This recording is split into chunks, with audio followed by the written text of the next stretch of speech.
We have seen Desire under the Elms as the modern tragic. Most of the play is been based on a classical or the Greek plays. Whether it is the theme, whether it is a plot. In this play, it is based on a Greek play. It is a fact that O'Neill has adopted the elements of the tragedy to a modern American sensibility. The play even today is seen from the perspective of a classical play. Now let us try to explore which are the elements that make the play as a classical play. What are the elements that make it as a classical play? No doubt, and already this has been discussed, that the play is based on two important plays, Phaedra and the Hippolytus. These were the classical plays. The dynamics of falling in love with a stepson mirrors Abbie Putnam. We have a Oedipal complex also, Oedipus Rex. There is a clear-cut evidence. The play features the Oedipus complex. This name has been, as everybody knows, has been derived from the very famous character Oedipus. That Greek play. The whole story play of the play should be known to the drama lovers. Okay. In case if you don't know that, I advise you, I am talking about the students, you people should know this, or you can request your teacher to please, sir, please tell it to you. It is a very captivating in this play. In this play, Eben's deep attachment to his already dead mother and rivalry to his father Ephraim over his stepmother Abbie Putnam clearly indicates the Oedipal complex. There is no doubt about it. There is the incest and the infanticide as well. Of course, there is a incestuous relationship, okay, between Eben and his stepmother Abbie Putnam. Abbie finally kills the child to prove her love to Eben is an extreme example of dark and violent elements that is usually found in the Greek tragedies. Greek tragedies were like that. We have a fate versus free will. Fate and fate. What is the role of fate and free will? The modern tragedy focuses on the social elements and the psychological motivations, but this tragedy incorporates the inescapable role of destiny, which is the integral part of a Greek play or the Greek tragedy. Greek plays, the characters are driven by primal or the elemental forces. We find some structural and even the thematic connections in between as well. The tragic flaw usually called the hamartia at the Shakespeare's time. The characters consumed by intense desires. This desire could be of any type. It can be of a land, it can be of a freedom, it can be of a vengeance, as we see in this play. This ultimately brings the ultimate downfall of the character. Of course, we have catharsis, like many plays, or we can say tragedies.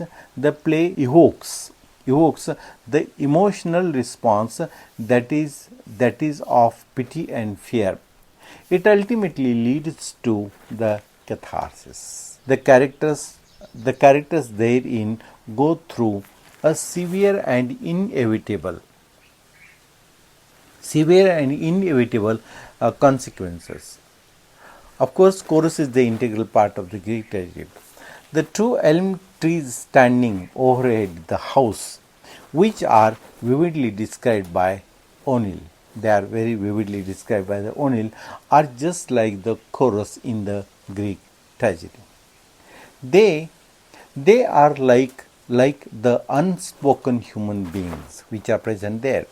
In the like the maw present there. In this way, successfully transfers the power and the primal passions of ancient Greek drama. No doubt, it is based in the modern American settings of New England. More often, the play is considered as the naturalistic play. This play is the most effective by O'Neill. The structural design is wonderful because by just removing the one wall, the whole farm is accessible. This sort of experimentation was very much done in a play by the time. If you know something about the Marathi play, you should know it, being an Indian. If you know something about the Marathi plays, revolving stage, what is called, was first introduced by Prabhakar Panshikar in that historical play, To Me Navets. Okay. Later on, this kind of a revolving stage was very much used in many plays, like the very recent one. Recent means 2 decades past, Sahi Re Sahi. Though this play was considered as lewd and actually morbid initially in the play, O'Neill aimed at something more than that. It was beyond mere lust or power or revenge. It was beyond that. The play was much talked about, though it was lewd and to some extent unconvincing. Gradually, theatre goers understand that O'Neill was aiming something from the unconscious. There is no doubt that his plays genuinely have a tragic elements, but whether it gives a tragic feeling is really questionable. Here are, or in this case, there are 3 considerations in this connection. Evans' consideration remains throughout the play as a mere revenge. It is rightful person to the farm expects whether he drives from his maw. Abbie and Eben lack that nobility which we see in tragedies and purpose that the viewers or the readers with truly tragic characters expect. The third thing is, of course, is that Eben is totally driven by the psychological drive. In fact, he does not come in any conclusion as the result of free will, as it happens in the tragedies. This all means all these 3. This all gives rise to the pathos and not to a tragedy. That is what the critics feel. One thing is that the Ephraim has literally murdered Eben's maw by hard work, which calls kind of a retribution. The elm trees hanging on the farm stand as the suffering woman. In the beginning, Eben's sense of revenge is very strong, but as Abbie arrives on the scene, it gradually wanes out. It seems that he is finding excuses that he needs mother's approval to do anything with Abbie.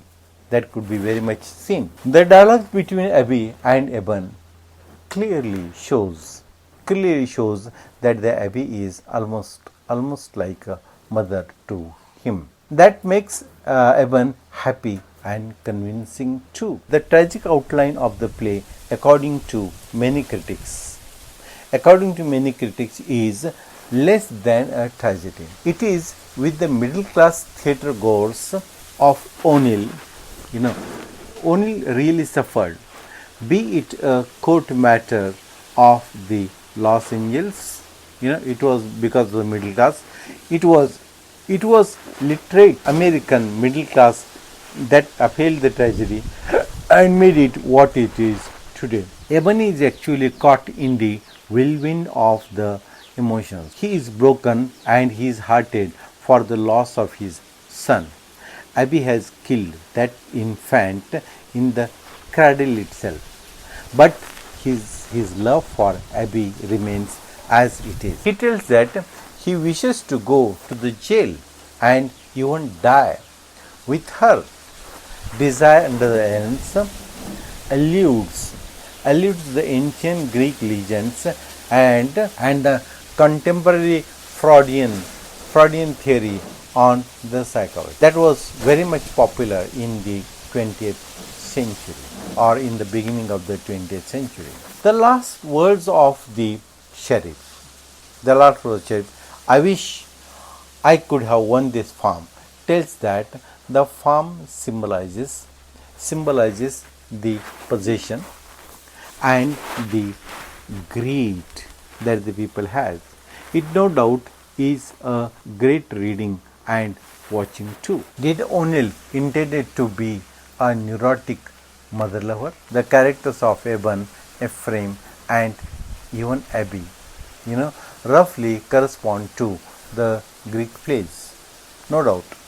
The love triangle between these three, father, mother and the son, is very, very clear. Do you know that this play has some influence of the Strindberg as well? At any rate, there is hardly a plot element in the play that can be traced back to that Greek playwright, to the life of Strindberg, but the influence can be always felt.